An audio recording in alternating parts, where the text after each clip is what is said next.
He showed up at my door with a rose cutting in a paper cup and said, "I want you to plant this somewhere that's actually yours." Ivy was 28, a claims processor at a regional insurance company, spending her weekdays reading through car accident paperwork and medical bill submissions in a beige cubicle that smelled permanently like burnt break room coffee. A job that paid enough to cover rent and not much beyond it. Once her car payment and the last of a joint credit card balance from her ex came out each month.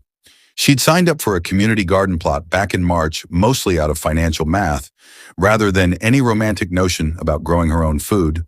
Groceries had gotten expensive enough that a 10 by 10 plot of dirt for $30 a season looked like the better deal on paper. And her coworker Deb had talked her into the First Bloom mixer by pointing out that Ivy was going to be at the garden every weekend anyway. Might as well meet people while she was there, getting her hands dirty. She was still paying down a credit card balance they'd run up together before the split. Her name on the account, so the responsibility landed on her. $80 chunks every month that she couldn't stop without tanking her credit score, right when she was hoping to qualify for a better apartment come fall. The kind of financial hangover that made her resent having ever shared expenses with somebody who left her holding the bill. Eli Navarro stood on the opposite side of the gravel lot holding ticket number 42, a groundskeeper for the city's Parks and Recreation Department who'd maintained Fairview's shared beds, mowed its access paths, and kept its irrigation lines running for 6 years now, which meant he technically worked here 5 days a week and had never once signed up for anything the garden hosted socially until his sister Marisol cornered him at Sunday dinner and refused to let the subject drop. He was 34, 2 years out from losing his wife Renata to ovarian cancer after a fight that lasted almost a year. And he'd spent most evenings since then doing exactly what he was doing tonight anyway, standing around this garden after his actual shift ended, except usually alone and usually without a raffle ticket crumpled in his fist. Marisol had put it to him plainly at that Sunday dinner, that 2 years was long enough to grieve without also disappearing, and that showing up to one planting mixer wasn't a betrayal of anything. It was just standing in a garden he already stood in 5 days a week, except this time with a name tag on. Eli hadn't fully agreed with her logic, but he also hadn't found a good enough argument against it by Friday, which was how he'd ended up here anyway. 41 and 42, the coordinator called out, holding up 2 slips of paper pulled from the can, and Ivy raised her hand with a small, resigned exhale, scanning the crowd to see who else was raising theirs. Eli lifted his hand from across the lot, and for a second neither of them moved, just registered each other across maybe 30 feet of gravel, before the coordinator waved them both forward with a clipboard. "You two are on bed number 6, out past the tool shed. Compost bin's already turned. Seed packets and starts are on the table by the fence. You've got until dusk." They walked toward bed 6 together in a silence that wasn't quite comfortable yet. Ivy carrying a tray of tomato and basil starts somebody had handed her at the check-in table. Eli carrying a hand fork and a soil pH tester he'd grabbed out of habit from the equipment shed on the way past. And it was Ivy who spoke first, mostly to fill the quiet. "So did you get roped into this too, or are you actually here on purpose?" "Little of both," Eli said, setting the pH tester down at the edge of the bed. "My sister signed me up behind my back. Found out about it the same way you probably found out about whatever got you here." "Co-worker," Ivy said. "Deb. She's been trying to get me out of my apartment since February." "February's rough," Eli said, kneeling to press the pH probe into the soil near the center of the bed. "You a gardener already, or is this your first season?" "First season," Ivy admitted, watching the little dial on the probe settle. "I know tomatoes need sun and water. That's about the extent of my expertise." "Reading's a little acidic," Eli said, checking the dial. 6.2, which is actually fine for tomatoes. They like it slightly acidic, but if you were planting something like lavender in here, you'd want to sweeten it up with some lime first." He pulled the probe out and set it aside, reaching for the hand fork instead. "Bed's already got compost worked in from earlier this week, so we're mostly just breaking up any clumps and getting the starts in at the right depth." "Which is?" Ivy asked, kneeling across from him at the bed's edge. "Deep enough that the first set of true leaves sits right above the soil line," Eli said, picking up one of the tomato starts and showing her the stem, pale and slightly leggy from its time in a plastic cell tray. "Tomatoes are one of the only things you actually want to bury deep. The stem will grow roots all along the buried part. Gives you a stronger plant than if you just planted at the same depth it was in the tray." He handed her a start of her own to try, watching without correcting right away as she angled the stem into the hole he'd shown her, and only adjusted her grip once the plant was already halfway buried, tilting the whole thing a few degrees so the buried stem curved rather than kinked at a sharp angle. Curve it, don't fold it. Kinked stem still grows, but it's weaker right at the bend. First good wind knocks it sideways. Ivy nodded, filing it away, and by the third start, she'd stopped needing the correction at all. Ivy watched him dig the first hole, angled slightly rather than straight down, and set the tomato start in at a lean, backfilling around it with careful, unhurried hands that told her this wasn't a guy performing competence for a first date. This was just how he actually did things when nobody was watching either. You do this a lot? Not the date part, the gardening part. Every day, Eli said. It's my actual job. City groundskeeper. I run this place 5 days a week. Weekends. I'm usually still here on my own time doing stuff that's technically not on the clock. So you're basically cheating, Ivy said, digging her own hole a little too shallow and getting a patient, wordless correction from Eli's hand, nudging the trowel deeper. The rest of us are out here guessing, and you've got a home field advantage. I'd argue that makes me a more reliable garden partner, not a cheater, Eli said, and something dry and almost playful slipped into his voice for the first time all evening. You want the tomatoes to actually survive August? Or you want it to be a fair fight? Fine, I'll allow the home field advantage, Ivy said, laughing despite herself. And something about the easy, low-stakes rhythm of it, dirt under her nails, a stranger correcting her trowel depth without making her feel stupid about it, felt more relaxed than any actual date she'd been on in the 8 months since her ex moved out. They worked through the tomato starts together, Eli showing her how to pinch off the lower leaf sets before burying the stem, Ivy catching on fast enough that by the fourth plant she was doing it without prompting, and once the tomatoes were in, they moved on to tucking basil plants in a loose ring around them, Eli explaining that the basil's scent confused the bugs that like to lay eggs on tomato leaves, a cheap trick that worked better than most of what came in a spray bottle. They finished with a row of marigold seeds pressed into the soil at the bed's border. Another pest deterrent Eli swore by, and by the time the sun had dropped low enough to turn the whole garden gold, Bed 6 had a full season's worth of planting in it, and Ivy had dirt ground so deep into the creases of her knuckles that she knew it wasn't washing out with a single trip through the sink. It was somewhere around the marigold seeds that Ivy noticed the small plot just past the far edge of their bed, fenced off with a low wire border different from the open, shared layout of every other section in the garden, planted with rose bushes instead of vegetables, tidy and clearly tended with a level of care that went beyond routine maintenance. Deep green foliage and the first tight buds of the season just starting to show color. That one's not part of the mixer beds, right? Ivy asked, nodding toward the fenced roses. Looks a lot more established than everything else out here. Something shifted in Eli's face, quick, subtle, gone almost before Ivy could name it, and his answer came out a beat slower than his usual steady rhythm. That one's mine. Personal plot, not part of the rotation. He picked up the empty seed packets off the ground, brushing dirt off his knees, a clear enough signal that the subject was closing, whether she pushed or not. We should get your bed watered in before dusk. First watering matters more than people think. Ivy let it go, filing the moment away without pressing, because 6 hours into knowing somebody wasn't the time to demand answers about a fenced-off rose bed, that clearly meant more than he was saying, and instead she followed him to the water spigot at the end of the row, watching him show her the right technique, slow and low at the base of each plant, instead of overhead spray that just wasted half the water to evaporation. By the time the coordinator called the mixer to a close, gathering everybody back at the gravel lot for a final round of contact sharing, Ivy and Eli stood at the edge of bed 6 looking at their evening's work.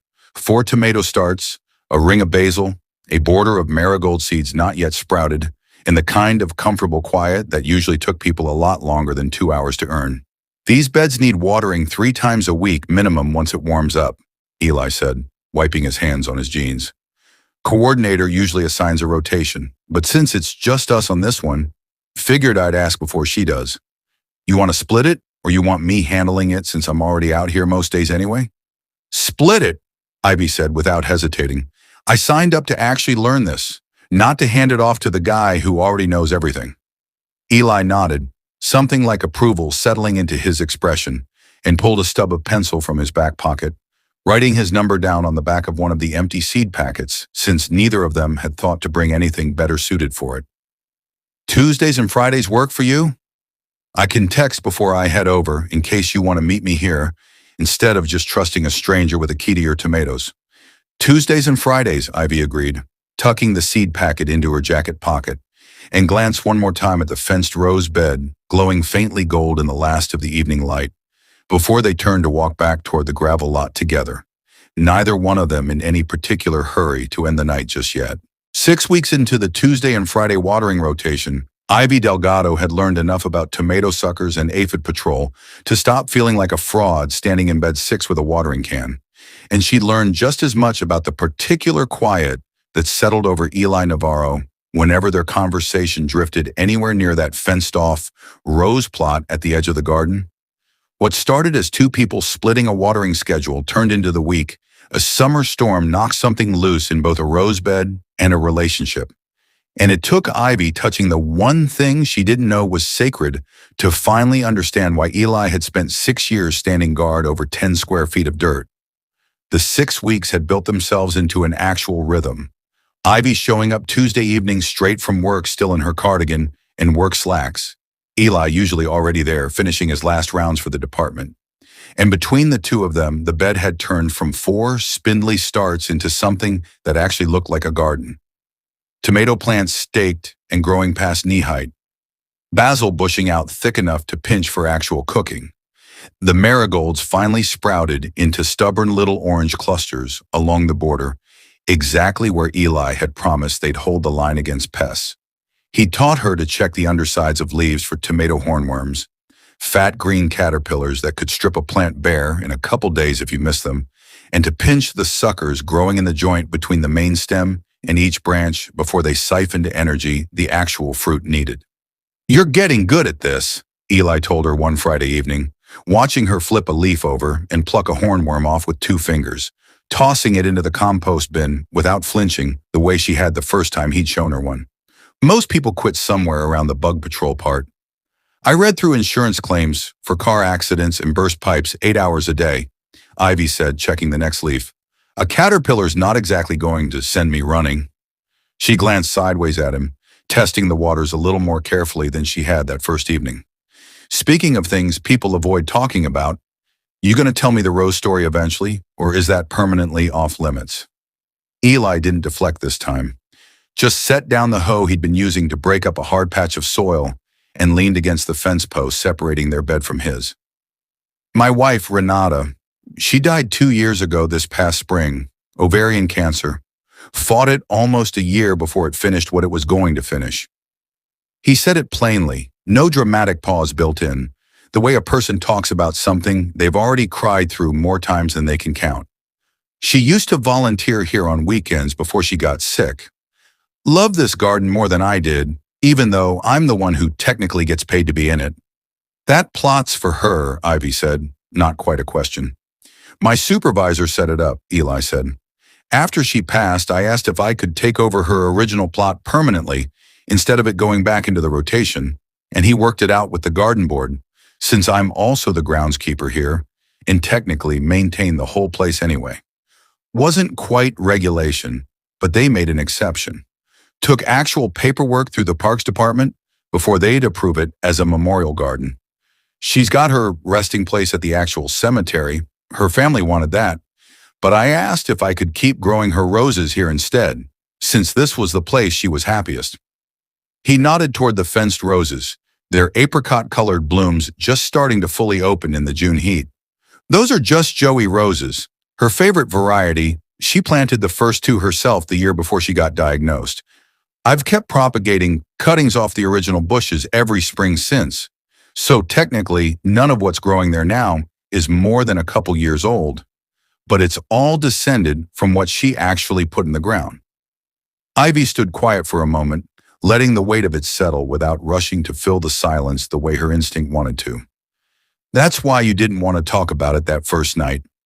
Wasn't ready to hand a stranger the whole story 2 hours into a raffle-drawn planting date," Eli said, something almost like a smile pulling at one corner of his mouth. "Figured I'd get there eventually if it seemed worth getting there." "And does it?" Seem worth it? Ivy asked. Getting there, Eli said, and the way he said it, steady, unhurried, careful but not closed off, told her more than a longer answer would have. They fell into an even easier rhythm after that evening, Eli occasionally walking her past the rose bed to point out which canes were his own grafts and which had come straight off Renata's original rootstock, explaining the mechanics of it, how a rose grower cut a healthy stem below a leaf node, stripped the lower leaves, dipped the cut in rooting hormone, and buried it deep enough in loose soil to encourage new roots to form along the buried length. The same principle as the tomato starts, but slower, less forgiving, months instead of weeks before you knew if a cutting had taken. He showed her once, mid-June, snipping a healthy, pencil-thick stem from a bush that had already finished its first flush of blooms, stripping everything but the top two leaves, and dipping the raw end into a small jar of rooting powder he kept in his truck's glove box alongside a spare pair of work gloves and a half-empty roll of garden twine. The kind of unglamorous kit a man builds up over years of doing the same careful thing on repeat. Ivy found herself looking forward to Tuesdays and Fridays in a way that had nothing to do with the tomatoes anymore, though she kept that particular realization mostly to herself. Some evenings they didn't get much gardening done at all, just sat on the overturned crates near the tool shed, splitting a bag of sunflower seeds while the sprinklers on the far side of the garden cycled through their timer, Eli talking about department budget meetings and broken irrigation valves. Ivy talking about the particularly bad claims week where 3 different customers had called her crying. Both of them figuring out, without ever saying it directly, that they'd rather sit in comfortable silence with each other than spend the same hour anywhere else. The storm hit on a Thursday in the middle of July, a fast-moving line of thunderstorms the Weather Service had upgraded to a severe warning by early afternoon. Straight-line winds strong enough to snap branches off the older oaks lining the garden's back fence. And Eli spent the entire afternoon out on an emergency call across town, a downed maple that had taken out a section of chain-link fence at one of the department's other properties. All hands from his crew required to clear it before dark. Ivy had come by that evening anyway, her regular Friday slot bumped up a day because the forecast for actual Friday looked worse, and found bed 6 mostly fine, a few tomato stakes leaning but nothing broken, and the marigolds flattened but already starting to right themselves in the evening light. It was the rose bed that had taken the real damage. 2 of the taller Just Joey canes had snapped partway, hanging by a thin strip of bark, and a third had bent hard enough at the base that it looked one strong gust away from splitting off entirely. The whole plant listing sideways where the storm had driven it against its own support stake until the stake itself had cracked. A scatter of torn leaves and broken twigs littered the mulch around the base, and one of the snapped canes had already started to brown along the exposed break. The kind of damage that in Ivy's limited but growing experience meant hours mattered, not days. Ivy stood at the fence line for a long moment, weighing whether this counted as her business at all, then decided that watching something die slowly out of respect for a boundary felt worse than crossing one to save it. She let herself through the low fence gate, found the pruning shears hanging on their usual hook in the equipment shed where she'd seen Eli grab them a dozen times, and worked carefully, cutting the 2 snapped canes cleanly just below the break, angling the cut above an outward-facing leaf node the way Eli had explained months earlier when he trimmed a spent bloom off a different bush, because a clean cut in the right spot healed fast and pushed new growth outward instead of back into the plant's center. The 3rd cane, bent but not broken, she straightened by hand, wincing at a thorn that caught her palm, and retied to a fresh stake she found leaning against the shed wall, cinching the garden twine snug but not tight enough to choke the stem as it kept growing. She was cleaning up the fallen cane cuttings, setting them aside in case Eli wanted to try rooting them rather than tossing them, when his truck pulled into the gravel lot and he came around the tool shed at a fast walk, still in his work boots and the reflective vest from the afternoon's cleanup job, and stopped hard at the sight of the fence gate standing open and Ivy kneeling inside the rose bed with pruning shears in one dirt-streaked hand. "What are you doing?" Eli said, and his voice came out flatter and colder than anything Ivy had heard from him in 6 weeks, not a question so much as a demand. The storm snapped 2 canes and bent a third, Ivy said, straightening up, shears still loose in her hand. I know it's not my bed, but they were about to split off completely. I figured cutting clean now beats losing the whole plant by morning. Eli walked past her without answering right away, crouching at the base of the bush she'd just restaked, running his fingers over the fresh cuts on the 2 pruned canes, and something in his shoulders had gone rigid in a way Ivy hadn't seen even the night he first told her about Renata.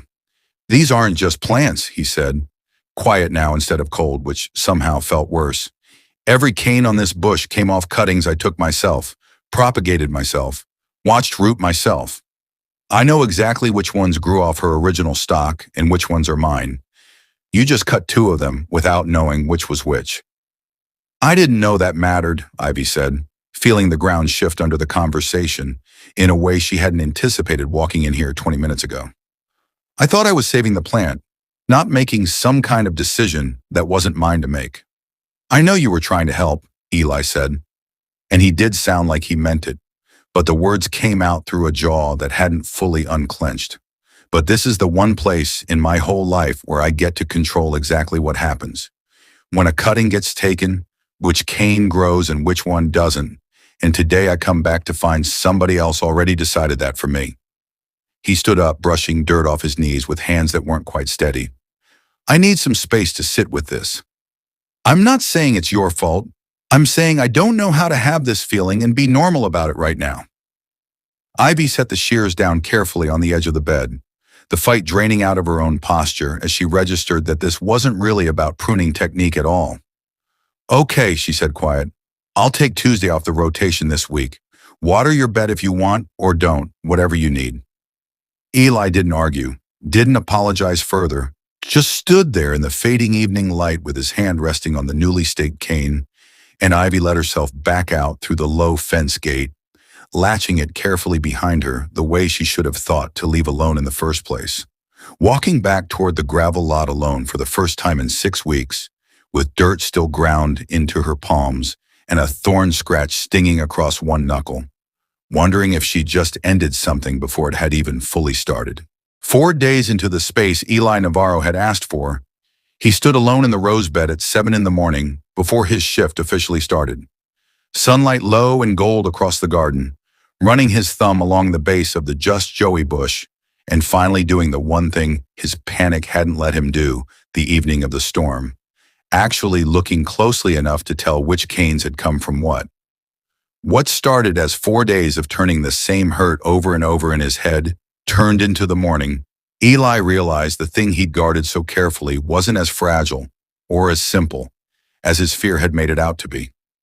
His sister Marisol had called twice during those 4 days, and the second time he'd actually picked up, sitting on his back porch with a beer he wasn't really drinking.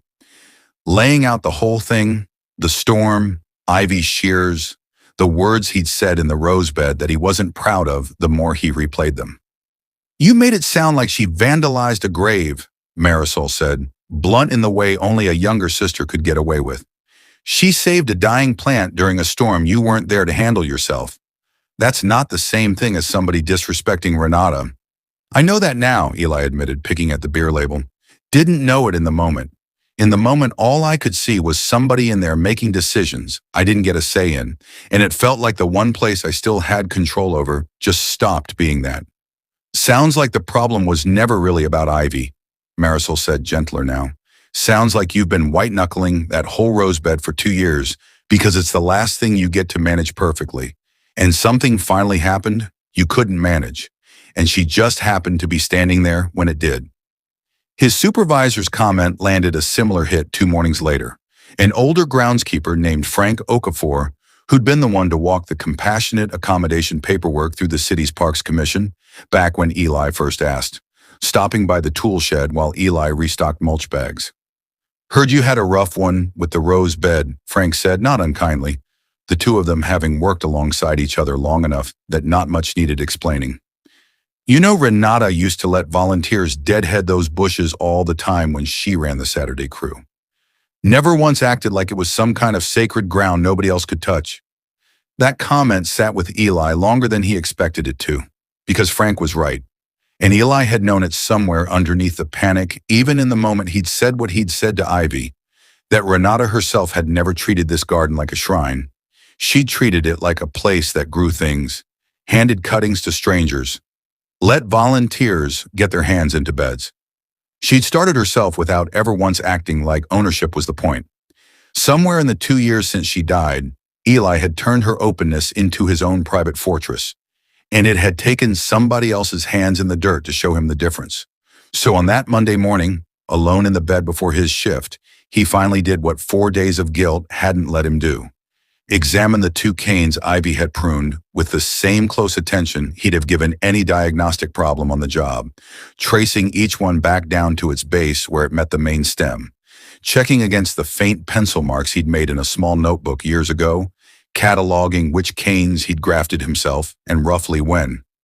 Both of the canes Ivy had cut, he found, tracing the graft union with his thumb, the slight ridge where new growth met old rootstock, had come from grafts he'd made himself just last spring. Barely a year old, nowhere close to Renata's original planting. The one true original cane, the thickest, oldest growth low near the base, sat untouched exactly where it had always been, its bark rough and weathered in a way the younger canes hadn't caught up to yet. He sat back on his heels in the dirt, let out a breath he hadn't realized he'd been holding since the storm, because the thing he'd accused Ivy of threatening hadn't actually been threatened at all. What she'd cut was his own recent work, easily replaced, easily regrown. And the actual irreplaceable part of Renata's garden had never been in any danger to begin with. He'd built a wall around 10 square feet of dirt out of fear that anything touched was something lost, and it had taken a storm and a stranger with pruning shears to show him the wall had never needed to be that high.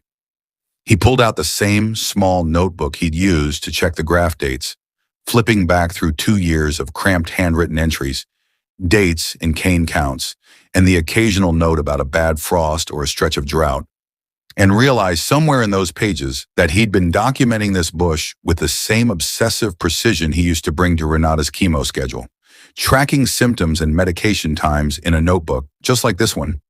Like precision itself could hold something steady that grief kept trying to knock loose. Maybe that was the real reason a couple of cut canes had leveled him the way they had. Not the loss itself, but the reminder that even his most careful tracking couldn't actually control what happened to the things he loved.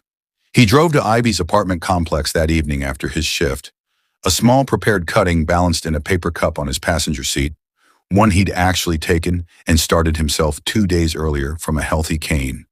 The kind of gesture that meant more coming from him than any bouquet from a store would have. He found her building, climbed the 2 flights to her door, and stood there a moment collecting himself before he knocked. More nervous than he'd expected to be for a conversation he'd been rehearsing in his head for 4 straight days. Ivy opened the door in sweatpants with her hair pulled back, clearly not expecting company, and her expression shifted through surprise and wariness before settling somewhere more careful. Eli, I owe you an apology, and I wanted to give it in person instead of over text, Eli said, holding the paper cup a little awkwardly at his side. Can I come in for a few minutes, or would you rather do this out here? In's fine, Ivy said, stepping back to let him through, and led him to a small kitchen table where he set the paper cup down carefully between them. The young rose cutting's leaves still a little wilted from the transplant shock, but clearly alive. Ivy glanced at the cutting, then back at him, waiting him out instead of filling the silence, for him the way she might have 6 weeks earlier, giving him the room to actually get through what he'd driven over here to say, instead of letting him off easy with small talk first. I checked the canes you cut, Eli said, sitting across from her. Both of them were mine, grafts I did myself last spring, not anything from her original planting. I said what I said the other night because I was scared, not because you actually did anything wrong. And I need you to know the difference because I spent 4 days sitting with how unfair that was to you. Ivy studied him for a long moment before answering, arms crossed loosely, not defensive, just weighing the honesty of it. I wasn't trying to take anything away from you that night. I genuinely thought I was helping. You were helping, Eli said. That's the part I got wrong, treating help like a threat because I'd built the whole plot into this thing where I'm the only person allowed to touch it. And somewhere along the way, I forgot that Renata never ran it that way. She used to let volunteers deadhead those bushes all the time. I turned her open garden into my own locked room, and you walked into it not knowing the rules because there weren't supposed to be rules that strict in the first place. So what's the cutting for? Ivy asked, nodding at the paper cup. I want you to plant it somewhere that's actually yours, Eli said. Your balcony, wherever you've got sun. Not as some big symbolic gesture, just because you asked me a real question about what mattered to me, and then you kept showing up to learn how to take care of it, even after I made that harder than it needed to be. Feels right that you should get to grow something out of it too, not just watch mine from the other side of a fence. Ivy reached over and turned the paper cup slightly, examining the small cutting stem where it disappeared into the soil. I don't know the first thing about keeping a rose alive. I could teach you, Eli said, if you want that. Not just the rose, all of it, if you're still interested in any of this after the last 4 days. I'm interested, Ivy said, something easing in her voice for the first time since he'd knocked. But if we're doing this, I want 2 things. First, I want you to actually show me how to tell the graphs apart. Mark them somehow so nobody ever has to guess again during the next storm. Fair, Eli said. I've got little zip tags in the shed, different colors for different graft years. Should have started using them years ago, honestly. Second, Ivy said, next time something scares you, you tell me it's scaring you before you go cold on me. I can handle honesty. I can't handle guessing which version of you is going to show up. Deal, Eli said, and meant it enough that he reached across the table and squeezed her hand once. Brief, grounded, nothing performative about it. They spent the following weekend properly tagging the bush together. Small color-coded zip ties looped loosely around the base of each cane. Blue for Renata's original growth, green for Eli's grafts by year. A simple system that meant nobody, including Eli himself in some future moment of panic, would ever again have to guess what was irreplaceable and what wasn't.